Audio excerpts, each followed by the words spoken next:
Halo, kembali lagi dengan saya Dr. Delia. Kali ini kita mau membahas tentang nyeri akibat herpes zoster. Biasanya kalau habis kena herpes kok masih nyeri ya? Itu apa sih sebabnya? Jangan lupa subscribe, like, and share. Kalau ada yang mau tanya-tanya tentang kesehatan kulit, boleh di kolom komentar. Kulit sehat with Dokla.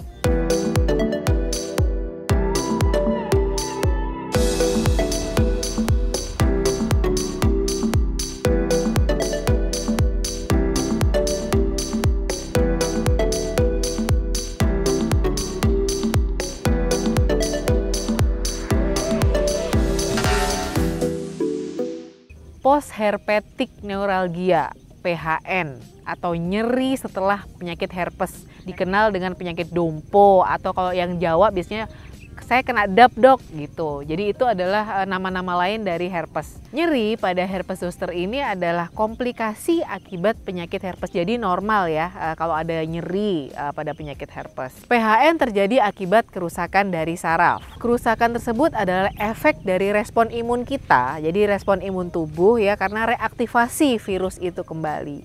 Jadi kalau kita biasanya kalau sakit herpes itu kita dahulunya pernah kena cacar air. Tapi bisa juga nggak kena cacar air, langsung kena herpes zoster. Pasien dengan postherpetic neuralgia akan mengeluhkan nyeri konstan, misalnya rasa seperti terbakar dan berdenyut, itu biasanya keluhannya. Yang kedua adalah nyeri intermittent. Jadi intermittent itu artinya kita seperti tersetrum ya, kesetrum gitu, tertusuk-tusuk gitu kulitnya. Yang ketiga adalah nyeri yang paling hebat. Jadi dipegang aja dengan sentuhan yang kita biasa ini, dia udah terasa nyeri gitu. Jadi kalau kita disentuh dengan rangsangan yang biasa ya, tapi kita terasa nyeri, itu namanya allodynia. Jadi pasien-pasien pada PHN ini atau postherpetic neuralgia biasanya terjadi allodynia, hampir 90%.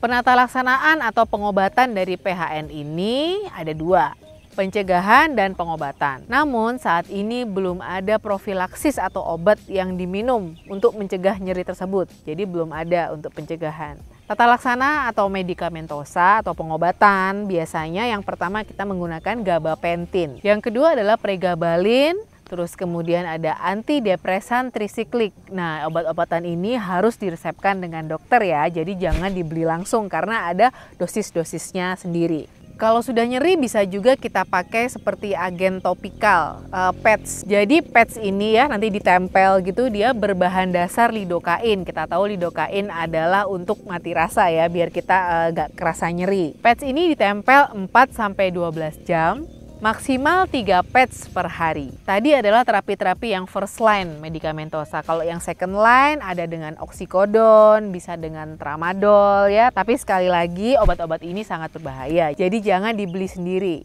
Harus ada resep dokter. Siapa saja sih yang bisa beresiko terkena herpes zoster? Yang pertama adalah orang usia 50 tahun. Kemudian yang kedua orang-orang yang mengkonsumsi obat-obatan imunosupresif atau bisa menurunkan imun. Yang ketiga mungkin penderita HIV dan lain-lain. Oh iya, kondisi stres psikologik ya, kalau kita stres atau kita sedih itu bisa memicu timbulnya herpes zoster. Jadi jangan sedih ya. Herpes zoster adalah penyakit infeksi kulit yang diakibatkan dari reaktivasi dari virus varicella zoster. Virus varicella zoster biasanya mengakibatkan penyakit cacar air ya, cangkrangan kalau orang Jawa. Setelah seseorang sembuh dari cacar air, virus varicella zoster menjadi tidak aktif, tetapi bisa bertahan dalam saraf selama bertahun-tahun. Kondisi-kondisi yang saya sebutkan tadi, umur, kemudian ada stres psikologik dan lain-lain, itu akan memicu terjadinya herpes zoster. Oh iya, herpes zoster itu hanya terjadi pada satu sisi ya, kalau kanan, kanan aja, kalau kiri, kiri saja. Gejala klinis dari herpes zoster biasanya demam, sakit kepala ya, lemas, terus timbul lentingan-lentingan berisi air pada satu sisi yang seperti saya jelaskan tadi.